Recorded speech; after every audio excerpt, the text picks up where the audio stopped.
Toronto, the author of the best-selling book 12 Rules for Life, and he joins us tonight.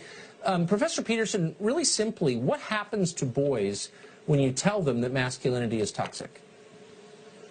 Well, I think you have to be a fool to tell them that to begin with.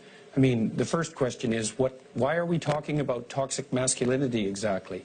The crime rates in the United States and in North America more broadly have fallen by 50% in the last 25 years. That includes pretty much every category of violent crime.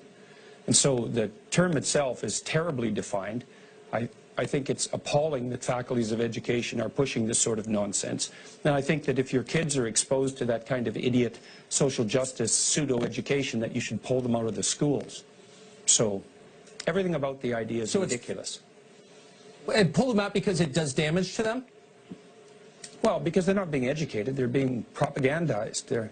There's also no evidence that we construct our identities as masculine and feminine by being expressly taught them by teachers.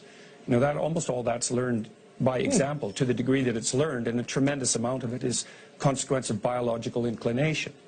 So the notion that you can fight something as ill-defined with toxic masculinity with badly designed educational programs and accomplish the end that you desire it's absolutely hopeless. That will never happen. All it'll do is further mess up an education system that's messed up badly already.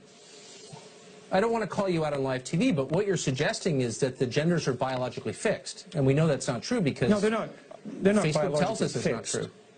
Well, they're not biologically fixed, you know. I mean, people are quite plastic, and we learn things all the time. We can modify our behavior, but there are masculine and feminine proclivities. But it isn't even the issue of gender identity that's the issue here. It's the issue of whatever in the world